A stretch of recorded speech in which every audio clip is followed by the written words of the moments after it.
ഗുണവാന് വേണ്ടി ഒരു പക്ഷെ ആരെങ്കിലും മരിക്കുമായിരിക്കാം.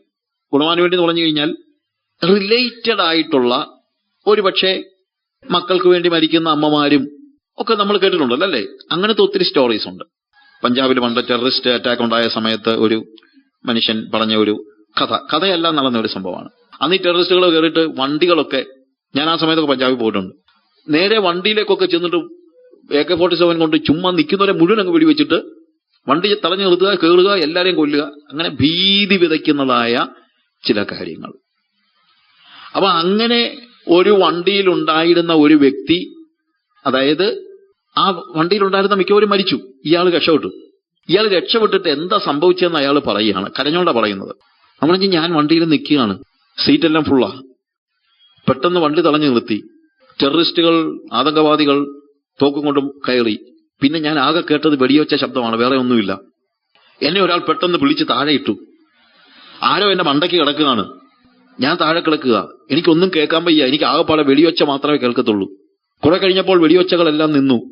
ഞാൻ പതിയെ എന്റെ പുറത്ത് കിടക്കുന്ന ആളെ തിരിച്ചിട്ടിട്ട് എണീറ്റ് നോക്കി. ആ വ്യക്തി മരിച്ചുപോയി. അയാൾ മരിച്ചതുകൊണ്ടാണ് ഞാൻ രക്ഷപ്പെട്ടത്. ഞാൻ നോക്കിയപ്പോൾ അതെന്റെ ഭാര്യയായിരുന്നു. ഈ മനുഷ്യനെ രക്ഷിക്കാനായിട്ട് ഈ ഭാര്യ സ്വയം ജീവനെ കൊടുത്തു.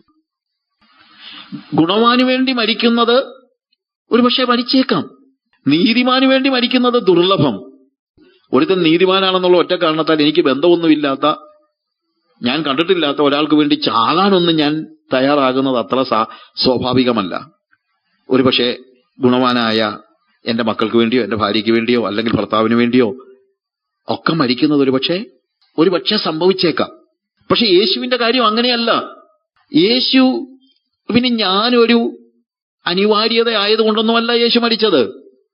നമ്മളൊരു കാര്യം മനസ്സിലാക്കണം, ഞാനില്ലെന്ന് വെച്ച് യേശുവിനൊന്നും സംഭവിക്കാനില്ല. പക്ഷെ യേശു ഇല്ലെങ്കിൽ എനിക്കൊന്നുമില്ല. You understand what I say?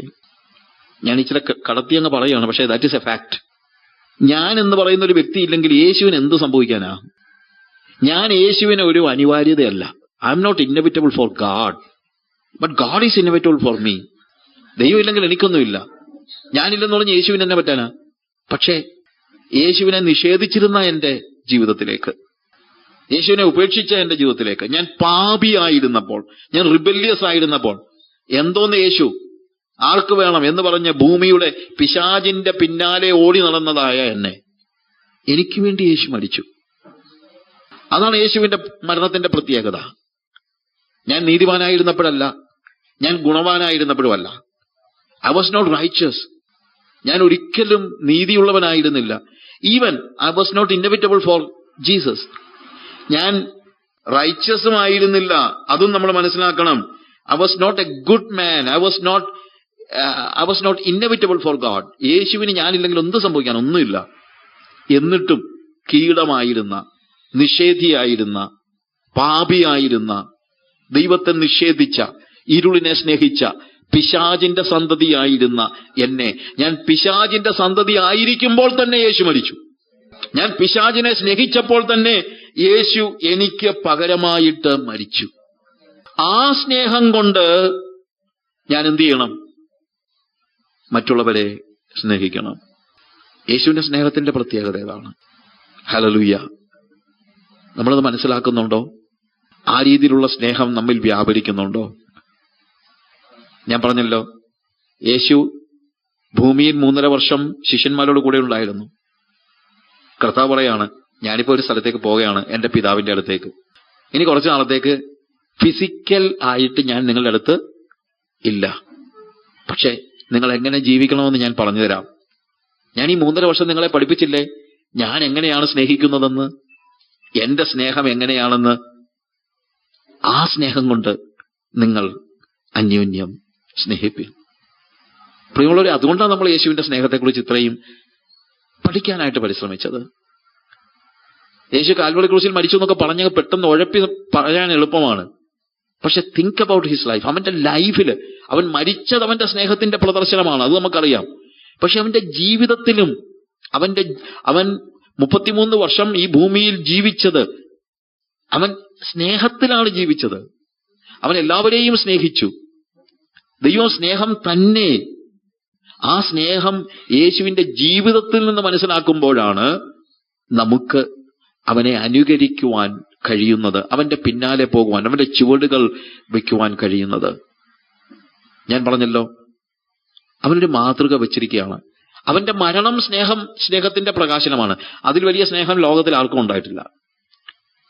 സ്നേഹിതന്മാർക്ക് വേണ്ടി ജീവനെ കൊടുക്കുന്നതിനേക്കാൾ വലിയ സ്നേഹം കാണിപ്പാൻ ആർക്കും കഴിയുകയില്ല. എനിക്ക് ഒരാളെ സ്നേഹിക്കുന്നെങ്കിൽ എനിക്ക് മാക്സിമം ചെയ്യാൻ പറ്റുന്നത് അയാൾക്ക് വേണ്ടി മരിക്കുക. അത് ആർക്ക് വേണ്ടിയാ? സ്നേഹിതന്മാർക്ക് വേണ്ടി. അതാണ് ലോകത്തിലെ ഏറ്റവും വലിയ സ്നേഹം. ലോകത്തിലെ ഏറ്റവും വലിയ സ്നേഹം സ്നേഹിതന് വേണ്ടി ജീവനെ കൊടുക്കുന്നതാണ്. പക്ഷെ യേശുവിന്റെ സ്നേഹം അതിനപ്പുറത്താ. സ്നേഹിതന് വേണ്ടി അല്ല അവൻ ജീവൻ കൊടുത്തത്, ശത്രുക്കളായിരുന്നപ്പോൾ, അഭക്തരായിരുന്നപ്പോൾ. എന്റെ വാക്കുകൾ കേൾക്കുന്ന ഓരോരുത്തരോടും ഞാൻ പറയട്ടെ, യേശുവിന്റെ മരണം സ്നേഹത്തിന്റെ പ്രകാശനമാണ്. അതുകൊണ്ട് പറഞ്ഞത്, നമ്മൾ സ്നേഹം എന്തെന്ന് അറിയുന്നത് തന്നെ അവൻ തന്റെ പ്രാണനെ വെച്ചു കൊടുത്തതിനാലാണ്. കാര്യം ലോകത്ത് നമ്മൾ കണ്ടിട്ടുള്ള എല്ലാ സ്നേഹവും ലിമിറ്റഡ് ആണ്. പക്ഷെ യേശുവിന്റെ സ്നേഹം അത് ഇറ്റേണൽ ആണ്, അത് അൺകണ്ടീഷണൽ ആണ്, അത് സാക്രിഫിഷ്യൽ ആണ്, അത് പെർപ്പച്വൽ ആണ്. ഇതുപോലെയുള്ള സ്നേഹം ലോകത്തിൽ ഒരിക്കലും ഒരിടത്തും ഉണ്ടായിട്ടില്ല. അവന്റെ മരണം, പക്ഷേ അവന്റെ ജീവിതത്തിലും അവൻ ആ സ്നേഹം പ്രദർശിപ്പിച്ചു.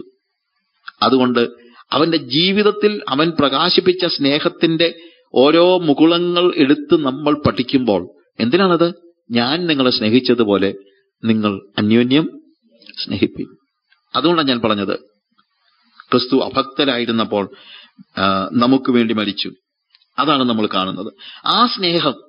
ആ സ്നേഹത്തിന്റെ ഒരു പ്രതിഫലനം, ഞാൻ സമയത്തിന്റെ പരിമിതിക്കകത്ത് നിന്നുകൊണ്ട് ഈ 1 കൊരിന്ത്യർ 13 അധ്യായം നിങ്ങൾ ഇടയ്ക്കിടയ്ക്കൊന്ന് വായിക്കണം, കൃത്യമായിട്ടൊന്ന് വായിക്കണം. വായിച്ചു കഴിഞ്ഞാൽ ഉണ്ടാകുന്ന ഏറ്റവും വലിയ പ്രത്യേകത, നമ്മൾ പറയുന്ന സ്നേഹമൊക്കെ എന്താണ് എന്ന് നമുക്ക് തന്നെ ലജ്ജ തോന്നിപ്പോകും. 1 കൊരിന്ത്യർ 13 അധ്യായം സ്നേഹത്തിന്റെ അധ്യായമാണ്. ശരിക്കും പറഞ്ഞു കഴിഞ്ഞാൽ അത് ഒരു സങ്കീർത്തനമാണ്. ഞാൻ ചിലപ്പോൾ പറയാറുണ്ട്, ഈ സഭയിലൊക്കെ നമ്മൾ സങ്കീർത്തനം വായിക്കുന്ന കൂട്ടത്തിൽ ഒരു ദിവസം ഇത് വാക്യപ്രതിവാക്യമായി ഇടയ്ക്കിടയ്ക്കൊന്ന് വായിച്ചാലും കുഴപ്പമൊന്നുമില്ല.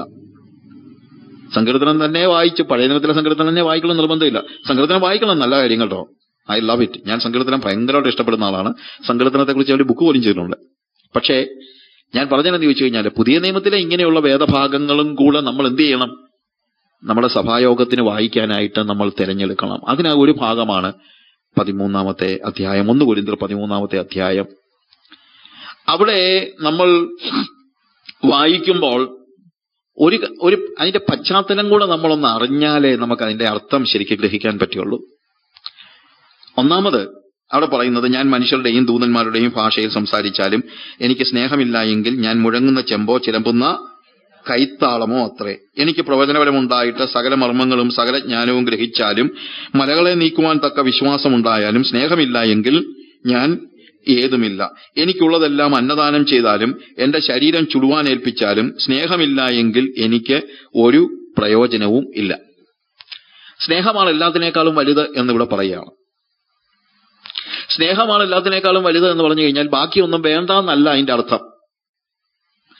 അതായത് മനുഷ്യരുടെയും ദൂതൻ, ഇത് ഞാൻ പറഞ്ഞല്ലോ, കൊരിന്ത്യരുടെ പശ്ചാത്തലത്തിലാണ് നമ്മൾ ഇത് പഠിക്കേണ്ടത്. കൊരിന്ത്യ സഭയുടെ ഒരു വലിയ പ്രോബ്ലം എന്ന് ചോദിച്ചു കഴിഞ്ഞാൽ, അവര് അന്യഭാഷ, പ്രവചനം, ത്യാഗജീവിതം, ഇതുപോലെയുള്ള എല്ലാ കാര്യങ്ങളും എക്സ്റ്റസിയില് ഒത്തിരി പുകഴുന്ന ആളുകളായിരുന്നു.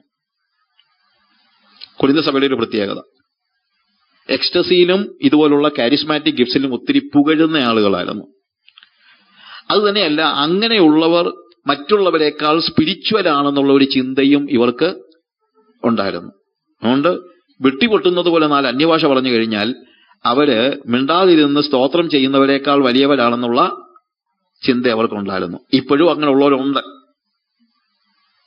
അപ്പൊ അതുകൊണ്ട് ഈ കാലയളവിൽ ഇത് ശരിയാണ്, ഞാൻ പറഞ്ഞ മനസ്സിലാക്കണം. അപ്പൊ അതുകൊണ്ട് അവരുടെ പുകഴ്ച മുഴുവൻ എക്സ്റ്റസിയിലായിരുന്നു. എക്സ്റ്റസി എന്ന് പറഞ്ഞാൽ മനസ്സിലായി, ഉന്മാദാവസ്ഥയിലായിട്ട് പ്രവചനം, അല്ലെങ്കിൽ ഒരു സൂപ്പർ നാച്ചുറൽ ഗിഫ്റ്റ്സ് എന്ന് തന്നെ വെച്ചു. സൂപ്പർ നാച്ചുറൽ ഗിഫ്റ്റ്സിലായിരുന്നു അവരുടെ അഭിമാനം മുഴുവൻ. അവരഭിമാനിച്ചിരുന്നത്, ഞങ്ങൾക്ക് അന്യഭാഷയുണ്ട്, ഞങ്ങൾക്ക് പ്രവചനമുണ്ട്, ഞങ്ങൾക്ക് ദൂതന്മാരുടെ. ഇന്നാളൊരാൾ പറയുന്ന കേട്ടു, അവൻ എത്ര ഭാഷയിലാ പാട്ട് പാടുന്നതെന്നറിയാമോ? അവൻ ദൂതന്മാരുടെ ഭാഷയാണ് സംസാരിക്കുന്നത്. ഞാൻ അന്യഭാഷ പറയുമ്പോഴത്തേക്ക് ഞാൻ പല ഭാഷകൾ സംസാരിക്കുന്നത് ദൂതന്മാരുടെ ഭാഷയാണ് ഇടയ്ക്ക് കയറി വരുന്നത്. ഇങ്ങനെയൊക്കെ അന്യഭാഷയിൽ പുകഴുന്നവരായ ആളുകളോട് പൗലോസ് പറയാണ്, ഞാൻ മനുഷ്യരുടെയും ദൂതന്മാരുടെയും ഭാഷകളിൽ സംസാരിച്ചാലും എനിക്ക് സ്നേഹമില്ല എങ്കിൽ ഞാൻ മുഴങ്ങുന്ന ചെമ്പോ ചിലമ്പുന്ന കൈത്താളം മാത്രമേ. എനിക്ക് പ്രവചനവരമുണ്ടായിട്ട് സകല മർമ്മങ്ങളും സകല ജ്ഞാനവും ഗ്രഹിച്ചാലും മലകളെ നീക്കുവാൻ തക്ക വിശ്വാസമുണ്ടായാലും സ്നേഹമില്ല എങ്കിൽ ഞാൻ ഏതുമില്ല. എനിക്കുള്ളതെല്ലാം അന്നദാനം ചെയ്താലും. അതുകൊണ്ടാണ് ഞാൻ പറഞ്ഞത്, അവര് ത്യാഗപൂർണമായ ജീവിതത്തിലും അവരെന്ത് ചെയ്യുന്നുണ്ട്? അഭിമാനിക്കുന്നുണ്ട്. അതായത് മറ്റുള്ളവർക്ക് എന്തെങ്കിലുമൊക്കെ കൊടുക്കുന്നത്, അന്നദാനം, ജയിലിൽ ഭക്ഷണം കൊടുക്കുന്നത്, മറ്റുള്ള കാര്യങ്ങൾ, ഇതിനകത്തൊക്കെ ഒത്തിരി വിധവകൾക്ക് ഭക്ഷണം കൊടുക്കുന്നത്, അങ്ങനെയുള്ള കാര്യങ്ങളെല്ലാം അവരെന്ത് ചെയ്യുന്നുണ്ട്? പുകഴുന്നുണ്ട്, ഇല്ലേ? എങ്കിലും സ്നേഹമില്ല എങ്കിൽ എന്റെ ശരീരം ചുടുവാൻ ഏൽപ്പിച്ചാലും സ്നേഹമില്ല എങ്കിൽ എനിക്ക് ഒരു പ്രയോജനവുമില്ല. അപ്പൊ ഇതിന്റെ അർത്ഥം എന്താ? ഇതൊന്നും വേണ്ടെന്നാണോ? ചിലപ്പോൾ പെട്ടെന്ന് നമുക്ക് തോന്നാം, അതുകൊണ്ട് അന്യഭാഷ വേണ്ട, പ്രവചനം വേണ്ട, അതുകൊണ്ട് ത്യാഗം വേണ്ട, അന്നദാനം വേണ്ട, ആർക്കും ഒന്നും കൊടുക്കണ്ട എന്നാണോ അതിന്റെ അർത്ഥം? അല്ല, അത് നിങ്ങൾ മനസ്സിലാക്കണം. അതായത് സ്നേഹമില്ലാതെ ഇതൊക്കെ ചെയ്താൽ പ്രയോജനമൊന്നും ഇല്ല. സ്നേഹമാണ് പ്രധാനപ്പെട്ട കാര്യം എന്നുള്ളതാണ്. കൊരിന്ത്യൻ സഭയിലെ എക്സ്റ്റസിയിൽ അവർ ആഹ്ലാദിക്കുകയും അഹങ്കരിക്കുകയും ചെയ്തവരോട് പറയുകയാണ്, കുഞ്ഞുങ്ങളെ, ഇതൊന്നുമല്ല വലിയ കാര്യം, ഇതിനേക്കാൾ വലുതാണെന്ത്? സ്നേഹം. ഇപ്പം നന്നായിട്ട് പ്രസംഗിച്ചു നടക്കുന്ന ഒരു വ്യക്തി, അനേക ആത്മാക്കളെ നേടുന്ന വ്യക്തി, വീട്ടിൽ ഭാര്യയോട് വഴക്കുണ്ടാക്കി ഭാര്യയുമായിട്ട് പിണങ്ങി രണ്ടും രണ്ടായിട്ടാണ് ജീവിതമെങ്കിൽ നമ്മൾ എന്തോ പറയും? എടാ, വലിയ പ്രസംഗിച്ച് ആത്മാക്കളെ നേടുന്നതൊന്നും അല്ല വലിയ കാര്യം, സ്വന്തം വീട്ടിൽ ഭാര്യയോട് സ്നേഹത്തിൽ കഴിഞ്ഞ് ഭാര്യയെ ഒരുമിച്ച് ജീവിക്കുന്നതാണ് വലിയ കാര്യമെന്ന് നമ്മൾ പറയും. അതിന്റെ അർത്ഥം എന്തോ? പ്രസംഗിക്കരുതെന്നാണോ? ആത്മാക്കളെ നേടരുതെന്നാണോ? പറ. അല്ല. എന്നതുപോലെ ഇത് നമുക്ക് പ്രവചനം വേണ്ട, അന്യഭാഷ വേണ്ട, വിശ്വാസം വേണ്ട, ത്യാഗം വേണ്ട എന്നല്ല ഇതിന്റെ അർത്ഥം. നമ്മൾ കൊരിന്ത്യ സഭയുടെ പ്രശ്നം, അവരതിനകത്ത് എന്ത് ചെയ്തു? ആഹ്ലാദിക്കുകയും അഹങ്കരിക്കുകയും ചെയ്തു. ഞാൻ പറയുന്നത് ഗ്രഹിക്കുന്നല്ലോ? മനസ്സിലായോ പറയുന്നേ? ഓക്കെ. അപ്പൊ അതുകൊണ്ട് ഇത് വേണ്ട എന്നുള്ള അർത്ഥത്തിലല്ല ഇവിടെ പറയുന്നത്. പ്രത്യുത എന്താണ്? അതിനേക്കാൾ വലുതാണ് സ്നേഹം. സ്നേഹമില്ലാതെ ഇതെന്ത് ചെയ്താലും ഒരു പ്രയോജനമില്ല.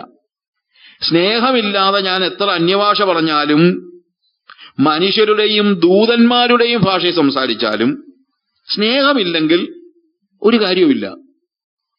സ്നേഹമാണ് പ്രധാനപ്പെട്ട കാര്യം. നിങ്ങൾ സഭയ്ക്കകത്ത് വന്ന് എത്ര ചാടിത്തുള്ളിയാലും അമ്മായിയമ്മയുമായിട്ട് വഴക്കുണ്ടാക്കിയിട്ടാണ് സഭയിൽ വന്ന് തുള്ളുന്നതെങ്കിൽ, അല്ലെങ്കിൽ മരുമോളെ നിലയ്ക്ക് പടിക്ക് പുറത്തിറക്കിയിട്ടാണ് നിങ്ങൾ വന്ന് തുള്ളുന്നതെങ്കിൽ ഈ തുള്ളല് കൊണ്ട് ഒരു കാര്യവും ഇല്ലെന്നാണ് ഇവിടെ പറയുന്നത്. അല്ലാതെ വേറെ ഒന്നുമില്ല. അത്രയൊക്കെ ഉള്ളൂ ഇതിനകത്തെ അർത്ഥം. ഞാൻ പറഞ്ഞ മനസ്സിലാകുന്നുണ്ടോ? മനസ്സിലാകുന്നുണ്ട്. പക്ഷെ മനസ്സിൽ ആകുന്നുണ്ടോ? ഭാഷ മനസ്സിലായോ എന്നല്ല ചോദിക്കുന്നത്. നമ്മുടെ ജീവിതത്തിൽ നമ്മൾ ശ്രദ്ധിക്കേണ്ടതായ കാര്യങ്ങളാണ് ഇതൊക്കെ.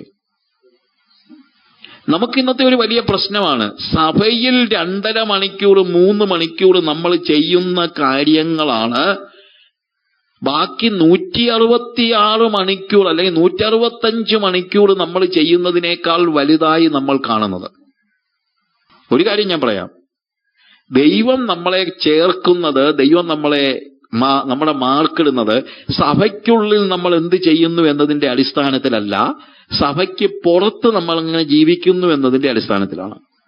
കർത്താവിന്റെ അടുത്ത് പലരും വന്നിട്ട് പറഞ്ഞു, കർത്താവേ, ഞങ്ങൾ നിന്റെ നാമത്തിൽ പ്രവചിക്കുകയും നിന്റെ നാമത്തിൽ ഭൂതങ്ങളെ പുറത്താക്കുകയും നിന്റെ നാമത്തിൽ വീര്യപ്രവൃത്തികൾ പ്രവർത്തിക്കുകയും ചെയ്തില്ലേ? മത്തായിയുടെ സുവിശേഷം 7-ാം അധ്യായം 21 മുതലുള്ള വാക്യങ്ങൾ വായിക്കുമ്പോൾ 23 നമ്മൾ കാണുന്ന കാര്യമാണത്.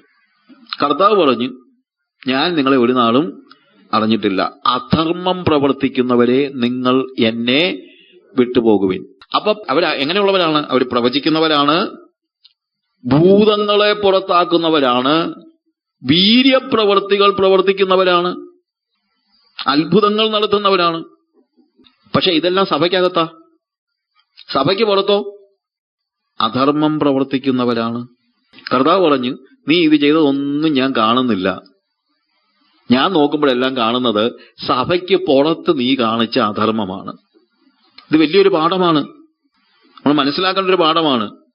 നമുക്കൊരു തെറ്റിദ്ധാരണയുണ്ട്, സഭയ്ക്കകത്ത് കിടന്ന് തുള്ളിയാ മതി, സഭയ്ക്ക് പുറത്തിറങ്ങി എന്തോ കാണിച്ചാലും കുഴപ്പമില്ല എന്ന്.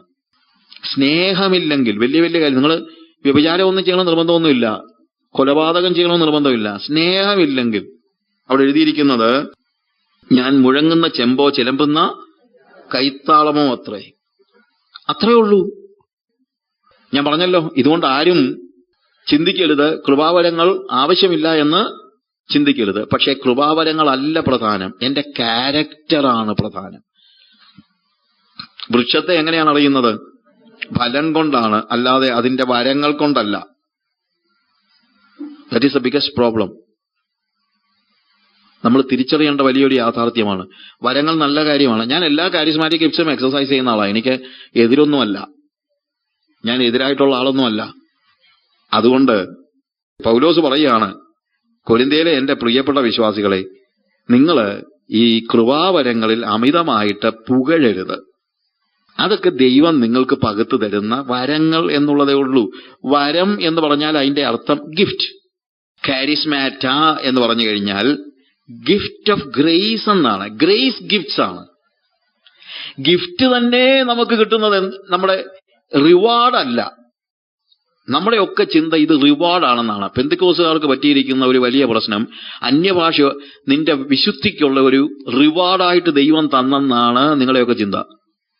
അല്ലെ, ഇതിനെ വിളിക്കുന്നത് തന്നെ എന്താണ്? കൃപയെന്നാ വിളിക്കുന്നത്, കൃപാവരം. ഇല്ലേ?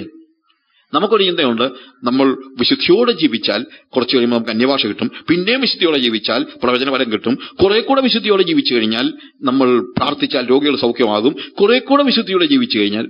അങ്ങനെ നിന്റെ വിശുദ്ധിക്കുള്ള റിവാർഡല്ല കൃപാവരങ്ങൾ. അങ്ങനെയാണെങ്കിൽ അതിനെ വിളിക്കേണ്ടത് കൃപാ വരമെന്നല്ല വിളിക്കേണ്ടത്. പിന്നെ വിളിക്കേണ്ടത് എന്താണ്? പ്രതിഫലമെന്നാണ് വിളിക്കേണ്ടത്, റിവാർഡ്. ഇത് റിവാർഡല്ല. റിവാർഡൊക്കെ അങ്ങ് മോളിൽ ചെല്ലുമ്പോഴേ ഉള്ളൂ. ഇവിടെ നമുക്ക് ലഭിക്കുന്നതെല്ലാം എന്താണ്? കൃപയാണ്, കൃപ. ഇതിന്റെ പേരിൽ അഹങ്കരിക്കരുത്.